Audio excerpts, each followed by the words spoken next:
4 hours a day. That's what the average person spends on their phone. That's 61 days a year, every year. Over your life, that adds up to 8 years. 8 years is longer than it takes to become a doctor. Now, I was above average. I was at 4.5 hours a day, almost all of it on Instagram and YouTube. And I tried to quit. I deleted the apps. I did the dopamine detox. I set the screen time limits and then tapped ignore limit every single night. It never lasted more than a couple days. It turns out we're all told to quit something that we're required to carry in our pocket all day.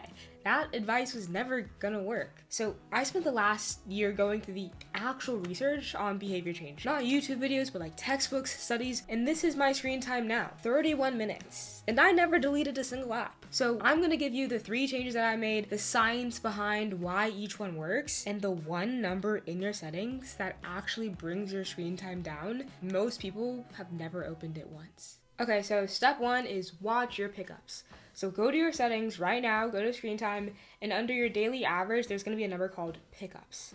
Now, look at it and screenshot it. I'm serious, like do it right now, because in a week, that number is the only way you're gonna know whether any of this worked. So mine was 133, that many times a day. People mainly talk about screen time, but pickups, that is the actual number that matters, and here's why. See, when you check your phone for 20 seconds, you don't just lose 20 seconds. Your brain doesn't snap back the second you put your phone down. Part of your attention stays stuck on what you just saw, even when it's out of your hands. Maybe it was like the message from your cousin, or like this video that you watched that was almost funny. Researchers have a name for this and they call it attention residue. Your working memory is basically the small mental workspace your brain uses to hold whatever you're doing right now. And that workspace has limited room. So when part of it is still holding the message you just read, there's less space available for the thing in front of you. Your attention's back, but not all of it came back with you. Like think of it like wet paint. You touch it for 1 second and that's all, but then you go back to what you were doing and you're smearing it on everything that you touch for a little bit after. Like, let me show you what this actually looks like so you can see. Let's say you finally sit down to start the thing that you've been putting off for the past 3 weeks. Maybe it's like your taxes or like a report or something. It's going okay. You're not exactly enjoying it, but you're moving. And then your phone buzzes. So you look at it and it's your cousin. He wants to know if you're still coming to the thing on Saturday because his girlfriend needs a head count. So you read it and you don't reply and you put your phone down. That takes like 8 seconds. Now you go back to like writing the report and you read the last line that you wrote and you don't really take it in, so you read it again. Why? Because there's still a small part of you writing the reply to your cousin in the background of your head. You do a little bit more of the work on your computer and then you check to see if your cousin said anything else. Now here's the part that I need you to catch. Like you're still working, you're still being productive, nothing looks wrong. Your screen time still stays 8 seconds, but you're doing the same task with less of your attention available afterwards. So it becomes harder to hold your place. You have to reread things. You lose the thread more easily. You start feeling like the task is harder than it actually is, when really part of your attention just never came back. That's what makes this so hard to see. You never notice the cost because you're paying it while you're busy. And your screen time doesn't help you because it only bills you the 8 seconds. It never bills you for the time that you spent afterward trying to fully settle back into the task. So when your screen time says 30 minutes, that's not 30 minutes. Like if you pick up your phone twice, 30 minutes is about right. But if you pick up your phone 45 times, then 30 minutes is the smallest part of what it costs you. That's why you can look at a low screen time day and still feel like you never actually started or finished anything. And this is the part that made me feel insane for years. You can cut your minutes, like actually cut them, and feel like nothing changed. You look at your screen time report at the end of the week and the number went down and your days still feel like sand running through your hands. That's because you were watching the wrong number the whole time. Now there's one more piece of this, and it's actually worse. It isn't only the pickups that cost you, it's your phone sitting there. Like some research suggests that simply having your phone in sight can reduce the amount of working memory available for whatever else you're doing.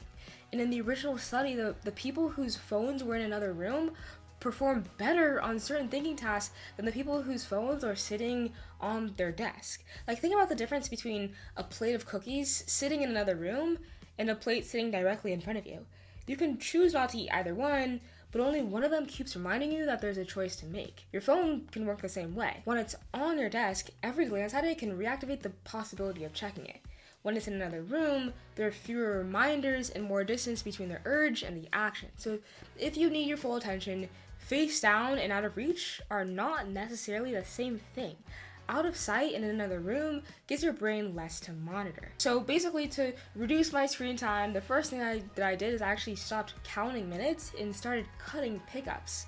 But that alone didn't work either, until I did the second thing, and it's the opposite of what everybody tells you. Here's the thing that nobody says out loud. With every other habit like this, you can remove the thing. Nobody tells somebody quitting drinking to keep a bottle on their desk. Nobody makes a smoker carry a pack in their pocket at work and just resist it all day. But this, it's your alarm, it's your maps, it's your bank, it's how your job reaches you, it's how your family reaches you. You can't put it down, and you're not supposed to. So every piece of advice built on getting rid of it was broken before you started. And here's what happens when it breaks. You don't blame the advice, you blame yourself. You add it to the list of things you started and didn't finish. And that list is the real problem, because that list is what you use to decide what kind of person you are. Now, I want to say this clearly. Most people who call themselves addicted to their phone don't actually meet the bar for that. But reportedly, calling yourself powerless can change how you approach the problem. Psychologists call your belief that you can successfully change something self-efficacy. When that belief is low, you're less likely to keep trying after setbacks. Every failed dopamine detox can become more evidence that your phone controls you, instead of evidence that the strategy that you used didn't work. So you need to stop confusing powerful learned behavior with proof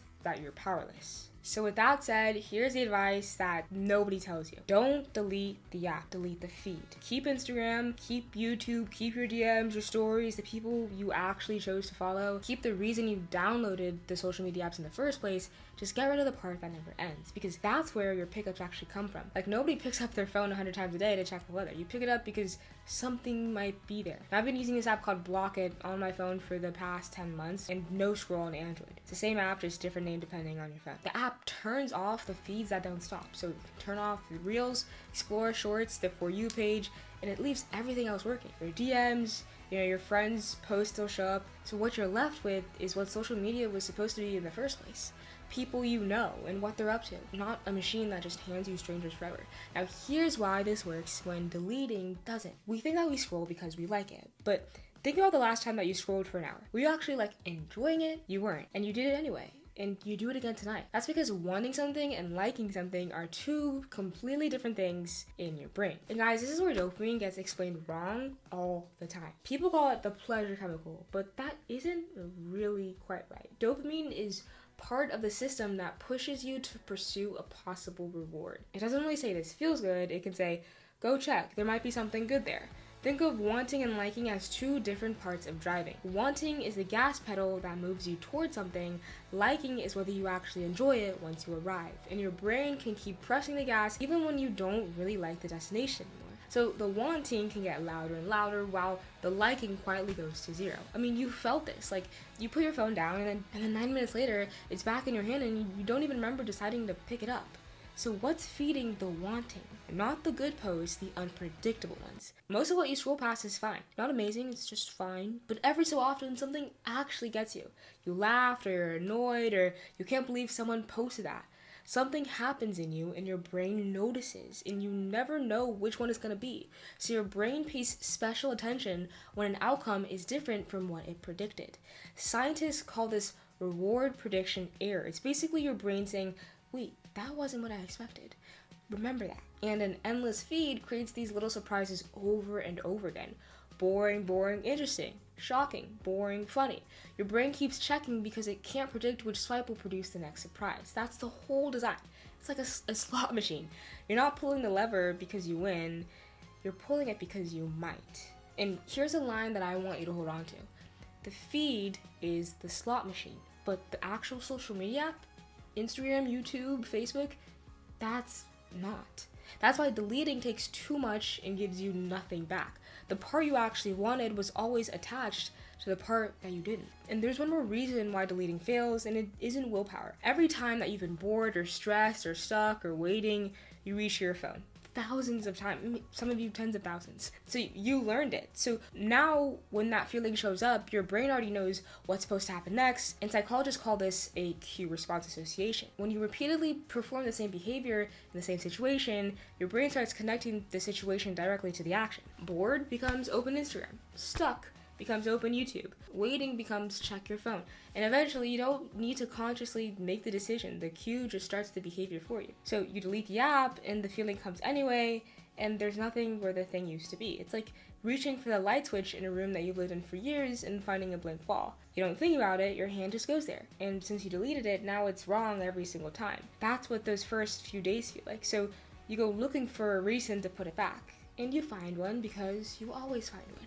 You missed a message or an event or a photo of your friend's baby, and the machine comes back fully loaded. But removing the feed works differently. Your hand can still reach for Instagram, but when the app opens, the endless reward isn't waiting for you. So over time, your brain starts learning that this particular action is no longer as rewarding as it used to be. So you're not trying to fight the cue every single time it appears, you're just changing what the cue leads to. So go remove the feed. That part you can do today, but don't rip all of them out at once. That's the same move as deleting the apps, just wearing a different outfit, and it feels the same way because there's an order to this. Which feed you kill first, and when you kill the next one. That's what actually decides whether you're still doing this in 6 months or you're back where you started by next week. So this is the third change. This is the one that decides whether any of this sticks. Now here's the order, worst one first.